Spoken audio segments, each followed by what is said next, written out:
ஆன்மீகம் டாக்ஸ் நேயர்களுக்கு உங்கள் ஆத்மார்த்த ஜோதிடர் நங்கநல்லூர் டாக்டர் பஞ்சநாதனின் அன்பு வணக்கங்கள், வாழ்த்துக்கள். குரு பகவானுடைய பயிற்சி ஒவ்வொரு ஆண்டும் நடக்கக்கூடிய ஒரு பயிற்சி தான். ஆனா இந்த ஆண்டு என்ன ஸ்பெஷல் அப்படின்னு பார்த்தோம்னா, அந்த குரு பகவான் தன்னுடைய உச்ச வீட்டை நோக்கி சென்று கொண்டிருக்கிறார். உச்ச வீட்டில் அமரப்போகிறார். இது வரைக்கும் அவர் இருக்கக்கூடிய வீடு எப்படின்னு பார்த்தீங்கன்னா, மிதுன வீட்டில் குரு பகவான் இருந்தார். அதனால தான் டிஜிட்டல் சம்பந்தப்பட்ட விஷயங்கள், டிஜிட்டல் பொருளாதாரம் அதிகரித்த ஒரு ஆண்டாக இருந்தது. அவர் என்னைக்கு கடகராசியிலே சென்று உச்சமாக போகிறாரோ, கடகராசி தாய்மை வீடு அப்படிங்கிறோம். அப்போ நிறைய பேருக்கு நல்ல குழந்தை பாக்கியம் கிடைக்கக்கூடிய ஒரு ஆண்டாக இந்த ஆண்டு இருக்க போகிறது. மன்னவன் பொன்னவன் என்று அழைக்கப்படக்கூடியவன் குரு பகவான். அந்த குரு பகவான் உச்சமாக இருக்கக்கூடிய காலகட்டத்தில் நல்ல குழந்தை பாக்கியம் அமையும். நிறைய பேருக்கு திருமண தடைகள் இருக்கு. இந்த 90s கிட்ஸ்ல இருக்கிறவங்களுக்கு பலருக்கு பார்த்தீங்கன்னா திருமண தடையை பெருசா ஒரு இருந்துகிட்டு இருக்கு. இந்த நிலையில் இந்த குரு பகவானுடைய பேரருள் காரணமா அவர் உச்ச வீட்டிற்கு சென்று அமர்வதனாலே நிறைய பேருக்கு திருமணம் கூடி வரும். தமிழகத்தை சேர்ந்த ஒருவர் மத்தியிலே ஒரு பெரிய பதவிக்கு செல்வார். ஆன்மீக ஞானிகளுடைய தொடர்பு இப்போ அதிகரிக்கும். ஆன்மீக பூமியாக மாறுவோம். ஆன்மீகத்தில் மக்களுடைய ஈடுபாடு அதிகரிக்கும். குழந்தை பாக்கியம் அதிகரிக்கும். பொதுவாக இந்த குரு பகவான் உச்சமாக இருக்க போகிறார் அப்படிங்கிறதுனால தங்கத்தின் விலை மிக அதிகமாக ஆகக்கூடிய ஒரு ஆண்டாக இருக்கும். தங்கத்தினுடைய விலையில ஒரு ஃப்ளக்சுவேஷன் இருக்கும். என்ன சார் தங்கத்தின் விலை அதிகரிக்குங்கிறீங்க, ஒரு ஃப்ளக்சுவேஷனும் இருக்கும் சொல்றீங்க அப்படின்னா, சனி பகவான் குருவுடைய வீட்டில் இருக்காரு. அதனால தங்கத்தின் விலையில ஃப்ளக்சுவேஷன். அதே சமயத்திலே குரு பகவான் உச்சமாக இருப்பதனால் தங்கத்தின் விலை கூடும். 10,000 ரூபாய் தங்கத்தின் விலை குறைந்தால் 30,000 ரூபாய் இந்த ஆண்டு தங்கத்தின் விலை கூடியே தீரும். அப்படி நிறைய நன்மைகள் இந்த மக்களுக்காக காத்திருக்கிறது. இந்த குரு பயிற்சி சம்பந்தமாக 12 ராசிகளுக்கும் என்ன பலன்கள் என்பதை நாங்கள் சொல்ல போகிறோம். பாருங்கள், உங்கள் கருத்துக்களை பகிருங்கள். ஆழ்ந்த சிந்தனை உடைய துலாம் ராசி என்பர்களே, இந்த துலாம் ராசிக்காரர்களுக்கு கடவுள் எப்படி கொடுத்தாருன்னா, பாரம்பரியத்தை பின்பற்றக்கூடிய ஒரு குணத்தையும் கொடுத்தார், மாடர்னிட்டியை ஃபாலோ பண்ணக்கூடிய ஒரு அமைப்பையும் கொடுத்தார். என்ன காரணம்னா, துலாம் ராசியில குரு பகவானுடைய விசாக நட்சத்திரம் இருக்கு. ஆகவே இவர்கள் என்னைக்குமே இந்த பாரம்பரிய குணங்கள் அதை பின்பற்றுவார்கள். ட்ரெடிஷனல் வே பின்பற்றுறாங்க. ஆனா சுக்கிரனுடைய வீடாக இருக்கிறதுனால ஒரு மாடர்னிட்டிக்கு இம்பார்ட்டன்ஸ் கொடுக்குறாங்க. இரண்டும் கலந்த குணம். அப்ப திருமண வாழ்க்கையில் பிரச்சனை வருகிறதே இவங்களுக்கு அப்படின்னா, இது என்ன காரணம்னா, இவர்களுக்கு இப்ப சித்திரை நட்சத்திரத்துக்காரங்க எடுத்துப்போமே, இவர்களுக்கு சித்திரை நட்சத்திரத்துக்காரர்களுக்கு அது சித்திரைக்கு பார்த்தீங்கன்னா இவங்களுக்கு குடும்ப வாழ்க்கைக்கு நல்ல வேகமான கணவர் அமைவார். வேகமான சிந்தனையுடைய கணவர். உங்க 7ஆம் இடத்துக்கு அதிபதி யாரு? மேஷம். அதுக்கு அதிபதி செவ்வாய். அப்போ செயல் வேகம் உடையவர்கள் தான் இவருடைய கணவன்மார்கள், சந்தேகம் இல்லை. அதுவும் சரராசி, இதுவும் சரராசி. அப்போ 2 பேர்களில் வேகம் தானே இருக்கணும் அப்படின்னா, மேஷ ராசி அது செயல் வேகம் உடைய ராசி, சிந்திக்காம செயல்படும். ஆனால் துலாம் ராசி எல்லாரையும் எடை போடும். என் வீட்டுக்காரர் இப்படி நடந்துக்கிறாரு அப்படின்னு எடை போடும். அந்த எடை போடக்கூடிய தராசு இருக்கு பாருங்க, பிறரை எடை போடக்கூடிய குணத்தை துளாராசி இருப்பதனால் பலருக்கு திருமண வாழ்க்கையில பிரச்சனை வருது. துளாராசிக்காரங்களுக்கு அந்த எடை போடக்கூடிய குணத்தை மாற்றிக்கிடணும். என்னுடைய வாழ்க்கை துணையுடைய சில தவறுகள் இருந்தாலும் அந்த தவறுகளோடு நான் அவரை ஏற்றுக்கொள்கிறேன், அவளை ஏற்றுக்கொள்கிறேன் வரும்போதுதான் அந்த வாழ்க்கை நல்லா இருக்கும். இப்ப சித்திரை நட்சத்திரத்துக்காரங்களுக்கு இந்த ஆண்டு திருமணம் ஃபிக்ஸ் ஆகும். நிறைய பேர் 9ஆம் இடத்துல குரு பகவான் வரும்போது எங்களுக்கு கல்யாணம் ஆகியிருக்கணுமே, இன்னும் ஆகலையும் கேள்வி கேட்குறீங்க. சித்திரை நட்சத்திரத்து அன்பர்களுக்கு இப்பொழுது திருமணம் ஆகும். வெளிநாடு சென்று வரக்கூடிய யோகம் வரும். தரமான லைஃப் பார்ட்னர் அமைவாங்க. ஏன்னா நீங்க ரொம்ப தரமானவங்க, அப்படி தரமான லைஃப் பார்ட்னர் அமைவாங்க. சுவாதி நட்சத்திரத்தை சேர்ந்தவர்களுக்கு இப்ப ஃபாரின் போயிட்டு வர யோகம், பொழுதுபோக்கு விஷயங்களில் கூடுதலான ஒரு ஆர்வம் இருக்கக்கூடிய யோகம், இதெல்லாம் உண்டு. தாயுடைய உடல் நலத்தில் இருக்கக்கூடிய பிரச்சனைகள் தீரும். அதே நேரத்தில் நண்பர்களால் சில தொந்தரவு இருக்கும். சில பேர் தவறான பாதைக்கு இழுப்பாங்க. அதுல மட்டும் நீங்க எச்சரிக்கையாக இருந்து கொண்டால் போதும். சுவாதி நட்சத்திரத்துக்காரர்களுக்கு மிகப்பெரிய வெற்றிகளை இந்த காலகட்டத்தில் பெறலாம். அலுவலகத்தில் உயர் பதவிகள் உங்களுக்கு சேரும். ஆக இந்த துலா ராசிக்காரர்களுக்கு இப்பொழுது புதியதாக வீடு மனை வாங்கக்கூடிய யோகம் வருது. பெத்த தாயுடைய உடல் நலத்தில் ஏதாவது பிரச்சனைகள் இருந்தால் அந்த பிரச்சனைகள் நிவர்த்தியாகிறது. அதே போல விசாக நட்சத்திரத்தை சேர்ந்தவர்களுக்கு பொதுவாக பார்த்தீங்கன்னா, இவர்களுடைய கம்யூனிகேஷன் விஷயத்துல ரொம்ப கவனமாக இவர்கள் இருந்து கொண்டிருக்கிறோம். அதே போல பலருக்கு இப்ப இன்டர்வியூ அட்டெண்ட் பண்ணி வேலை கிடைக்கக்கூடிய யோகம் விசாக நட்சத்திரத்தை சேர்ந்தவர்களுக்கு உண்டு. காம்படிட்டிவ் எக்ஸாமினேஷன்ஸ் எழுதினா மிகப்பெரிய வெற்றிகள் வரும். நீட் எக்ஸாமினேஷன்ல ரொம்ப சக்சஸ்ஃபுல்லாக வரப்போகிற மாணவர்கள் விசாகம் நட்சத்திரத்து மாணவர்களாக இந்த காலகட்டத்தில் இருப்பாங்க. அப்போ நிறைந்த நன்மைகள் உங்களுக்கு தேடி வருது. இந்த காலகட்டம் எங்களுக்கு 10ஆம் இடத்து குருவை பற்றி ஒரு அற்புதமாக விளக்கங்களை கொடுத்துருக்காங்க. இப்போ நாங்கள் எந்த தெய்வத்தை வழிபட்டால் எங்களுக்கு நன்மைகள் வரும் அப்படின்னா, துலாம் ராசிக்காரர்கள் ஆலங்குடி செல்லணும். ஆலங்குடி சென்று ஆபத் சகாயேஸ்வரரை வழிபடணும். ஏலவார் குழலியை வழிபடணும். அங்க என்ன சிறப்புன்னு கேட்டீங்கன்னா, அம்மன் தவம் இருந்து அந்த சிவனை மணந்து கொண்டாள். ஆகவே திருமணம் வரம் வேண்டக்கூடிய துளாராசிக்காரர்களுக்கு இப்ப கல்யாணம் கூடி வரப்போகுது. நீங்கள் போய் ஆலங்குடி போயிட்டு வந்தா உங்களுக்கு நல்ல முறையில் திருமணமாகும், நல்ல வருமானம் வரும், நல்ல வாக்கு பலித வரும், செய்தொழிலில் வெற்றி வரும், நிறைய உங்களுக்கு சொல்லிக்கிட்டே இருக்கலாம். ஆகவே இந்த காலகட்டம் ஒரு உயர்ந்த காலகட்டமாக துளாராசிக்காரர்களுக்கு அமைகிறது. ரொம்ப ஸ்ட்ரைட் ஃபார்வர்டா வாழணும்னு நினைக்கக்கூடிய ஒரு ராசியை சொல்லுங்கன்னா அது விருச்சிக ராசி தான்.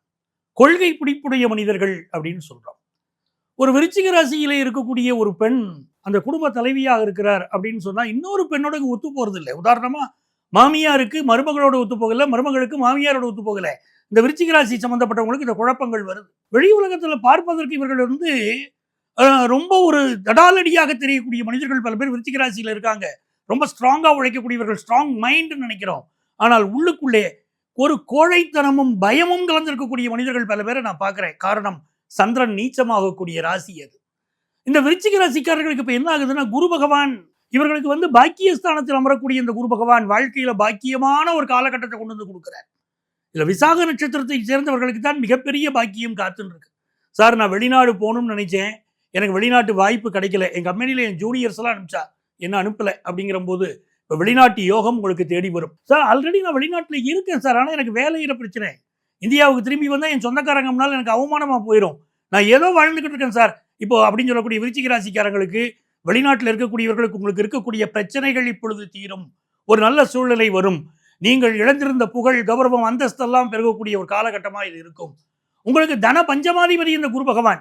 ஆகவே நல்ல குழந்தை வைக்கியத்தை கொடுக்க போறார், நல்ல தன வருமானத்தை கொடுக்க போறார், உங்க குடும்பத்தில் கல்யாண செய்தியை கொண்டு வந்து கொடுக்க போறார், ஆரம்ப கல்வி படிக்கக்கூடிய மாணவர்களுக்கு கல்வியில மேன்மையை தரப்போகிறார். அதே போல இந்த காலகட்டத்தில் வாக்கு பலிதம் நல்ல ஏற்படும். ஹஸ்பண்ட் ஒய்ஃபுக்கு இடையில ப்ராப்ளம் இருந்தா விசாக நட்சத்திரத்துக்காரங்களுக்கு, விருச்சிக ராசி விசாக நட்சத்திரத்துக்காரர்களுக்கு அது நிவர்த்தி ஆகும். அனுஷம் நட்சத்திரத்தை சேர்ந்தவங்களுக்கு என்ன சார் ஆகும்? நெஞ்சக நோய்கள் இருக்கக்கூடியவர்கள், ஹார்ட், அதுமே ஆஸ்துமா, நுரையீரல் சம்பந்தப்பட்ட பிரச்சனை இருக்கக்கூடியவர்கள் கொஞ்சம் மெடிக்கல் அட்வைஸ் தேவை. 5ஆம் இடத்துல சனி பகவான் இருந்தாலே அவர் 2ஆம் இடத்தையும் பார்ப்பார். அப்ப அந்த குடும்பத்துல ஒரு தோஷம் இருக்குன்னு அர்த்தம். அப்ப என்ன பண்ணணும்? குலதெய்வ வழிபாட்டை போய் செய்யணும். குலதெய்வ வழிபாட்டை செய்தால் உங்களுக்கு மிகப்பெரிய வெற்றிகள் வரும். ஆகவே அதை ஒன்று செய்யணும். முக்கியமானது, பிள்ளைகளுக்கு ரொம்ப அட்வைஸ் பண்ணக்கூடாது. இந்த விருச்சிக ராசிக்காரங்க இந்த காலகட்டத்தில் உங்கள் பிள்ளைகள் உங்களுக்கு சப்போர்ட்டாக இருக்க போகிறாங்க, ஆனால் பிள்ளைகளுக்கு அட்வைஸ் பண்ணக்கூடாது. செயற்கை முறை கருத்தரித்தலில் குழந்தை பிறக்கக்கூடிய யோகம் அனுஷம் நட்சத்திர அன்பர்களுக்கு உண்டு. ஹையர் எஜுகேஷன் படிக்கிற வாய்ப்புகளும் உண்டு. இன்னொரு பக்கம் கேட்டை நட்சத்திரத்தை சேர்ந்தவர்களுக்கு ஒரு தொழில் பண்ணிக்கிட்டு இருக்கீங்க அப்படின்னா அந்த தொழிலில் ஒரு தடை நீங்கும். தொழில தடையே இல்லாமல் நீங்கள் ஜெயிப்பீங்கன்னு நான் சொல்ல மாட்டேன். தடை வரும், நல்ல பணவரவு வரும், நல்ல வெற்றி வரும், எக்ஸ்போர்ட் பிஸ்னஸ் ரொம்ப நல்லா இருக்கும். படிக்கக்கூடிய மாணவர்களுக்கும் ஒரு தடை நிவர்த்தியாகும். இருக்கக்கூடிய இடத்தை விட்டுட்டு அடுத்த ஸ்டேட்ல போய் படிக்கிறது உங்களுக்கு மிகப்பெரிய வளர்ச்சியை கொண்டு வந்து தரும். அப்படிங்கிறதுனால இந்த காலகட்டம் ஒரு அருமையான காலகட்டமாக உங்களுக்கு அமையுது. யாரை நீங்கள் இந்த காலகட்டத்தில் வழிபடலாம் அப்படின்னு சொன்னா, திருச்செந்தூர் முருகனை வழிபடுவது என்பது அற்புதமான பலன்களை உங்களுக்கு கொண்டு வந்து தரும். இந்த ஆண்டு குரு பகவானுடைய பெயர்ச்சி உங்களுடைய ராசிக்கு என்ன பலன் தரும் அப்படின்னு சுட்டி காட்டியிருக்கு. முழுமையான பலன்களை சொல்லிட்டோமா அப்படின்னா அப்படி இல்லை. குரு பகவானுக்கு எந்த ராசிக்கு எந்த கர்மா தருவார் அப்படிங்கிறத ஒரு பேஸ் பண்ணி ஒரு சில விஷயங்களை சுட்டி காட்டியிருக்கேன். முழுமையான பலன் தெரியறதுக்கு நான் என்ன சார் பண்ணணும் அப்படின்னா, உங்களுடைய சொந்த ஜாதகத்தை பார்க்கணும். நம்ம அந்த சொந்த ஜாதகத்தில் குரு பகவான் எங்கே இருக்கார், இந்த கோச்சாரத்தில் குரு பகவான் எங்கே இருக்கார், ரெண்டுடைய தொடர்பை பார்க்க வேண்டியிருக்கு. ஏன்னா நிறைய அன்பர்களுக்கு ஒரு எண்ணம் வருது, சார் நான் ஜாதகத்தை நான் குருபகை பயிற்சி பலன்கள் பார்த்துட்டேன், எனக்கு அதுவே போதும்னு நினைக்கிறாங்க. பிறகு கமெண்ட்ஸ் வர சொல்கிறாங்க, அந்த குரு பயிற்சி பலனில் உள்ள பலன் எனக்கு கொஞ்சம் தான் நடந்துச்சு, நிறைய இல்லையே அப்படின்னு கேட்குறாங்க. நாங்கள் உங்களுக்கு குறிப்பிட்டு சொல்கிறோம், குறிப்பயிற்சி பலன் என்பது இங்கே குறிப்பிடப்படுவது ஒரு அறிமுகத்திற்காக சொல்லப்படக்கூடிய கோச்சார பலன் மட்டும்தான். உங்கள் சொந்த ஜாதகத்தில் எப்படி இருக்குங்கிறத, உங்கள் சொந்த ஜாதகத்தில் இருக்கக்கூடிய திசா புத்தி, குரு பகவான் இருக்கக்கூடிய நிலை, இதையெல்லாம் இணைத்து தான் பலன் சொல்லணும். ஒரு உதாரணமாக சொல்கிறேனே, உங்களுக்கு குரு பகவானால் இந்த ஆண்டு பொருளாதார வளம் வரும் அப்படின்னு சொல்கிறேன். ஆனால் உலக ஜாதகப்படி இந்த ஆண்டு எப்படி இருக்குன்னா, இப்போ தமிழகமே நீங்கள் எடுத்துக்கோங்களேன். தமிழகம் இந்திய தேசம்னா இந்த ஆண்டு அடுத்த சில மாதங்கள் மிகப்பெரிய அளவிற்கு பொருளாதார நெருக்கடி வரும், பணத்தட்டுப்பாடு வரும் அப்படின்னு இருக்குது.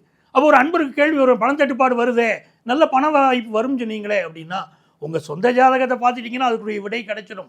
இந்த ஆண்டு குரு பகவான் மிதுனம், கடகம், சிம்மம் என்ற 3 ராசிகளில் பெயர்ச்சி அடைய போகிறார். இதனால் உங்களுக்கு ஏற்படக்கூடிய பலன்கள் என்ன?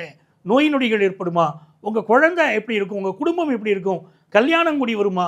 குழந்தை பாக்கியம் எப்படி இருக்கும்? என்ற பல கேள்விகள் உங்கள் மனதில் நிழலாடும். நிறைய பேருக்கு வேலை வாய்ப்பு சம்பந்தப்பட்ட பிரச்சனைகள் இருக்கும். இதற்கெல்லாம் உங்கள் ஜாதக ரீதியாக நீங்கள் ஆலோசனை பெறலாம். அதற்கு வழிகாட்டுவதற்கும் நான் விரும்புகிறேன். பொதுவாக எங்கள் ஊரில் சாமி இல்லைங்க, குரு பகவானுடைய பரிகாரம் சொல்லியிருக்கீங்க, எங்கள் ஊர் நான் வெளிநாட்டில் இருக்கேன் அப்படின்னா, உங்களுக்கு தெரிந்தவர்கள் யாராவது புனர்பூசம், விசாகம், பூரட்டாதி நட்சத்திரத்தில் இருந்தால் அவர்களுக்கு உதவி செய்யுங்கள். அதை போல படிக்கக்கூடிய பிள்ளைகளுக்கு உதவி செய்யுங்கள். அது பெரியவர்களுக்கு உதவி செய்யுங்கள். அனாதைகளுக்கு உதவி செய்யுங்கள். இதை எல்லாமே குரு பகவான் உங்களுக்கு அனுக்கிரகம் செய்யக்கூடிய ஒரு வாய்ப்பாக அமையும். உங்களுக்கு உங்கள் சொந்த ஜாதகத்தை பார்க்கணும், என்னுடைய ஆலோசனை வேணும் அப்படின்னு நீங்கள் விரும்பினீங்கன்னா, இங்கே எங்களுடைய செல்ஃபோன் நம்பர் கொடுத்துருப்பாங்க, அந்த நம்பரை காண்டாக்ட் பண்ணுங்கள். சென்னையில் டி நகர்லேயும் நங்கநல்லூர்லேயும் ஆஃபீஸ் இருக்குது. நீங்கள் நேரடியாக என்னை சந்திக்கலாம். வேறு ஒருவரை வைத்து உங்களுக்கு நான் பலன் சொல்வதில்லை, நேரடியாகவே உங்களுக்கு நான் ஆலோசனை வழங்குகிறேன். ஏன்னா நீங்கள் சந்திக்கலாம். ஒருவேளை நேரம் வர முடியல சார், நான் வெளியூரில் இருக்கேன், வெளிநாட்டில் இருக்கேன் அப்படின்னா, இங்கே இருக்கக்கூடிய இதே எண் தான் எங்களுடைய வாட்ஸ்அப் எண். அந்த எண்ணில் உங்களுடைய பெயர், தற்போது நீங்கள் வசிக்கக்கூடிய ஊரின் பெயர் இரண்டையும் குறிப்பிட்டு ஆன்லைன் கன்சல்டேஷன் வேணும்னு கேட்டிங்கன்னா, எங்கள் ஆஃபீஸ்லேருந்து உங்களை காண்டாக்ட் பண்ணி அப்பாயின்மெண்ட் டீட்டெயில் சொல்லுவாங்க. உங்கள் வாழ்க்கைக்கு வழிகாட்டு நான் காத்திருக்கிறேன். உங்கள் ஆத்மார்த்த ஜோதிடர் பேராசிரியர் டாக்டர் நங்கநல்லூர் பஞ்சநாதன்.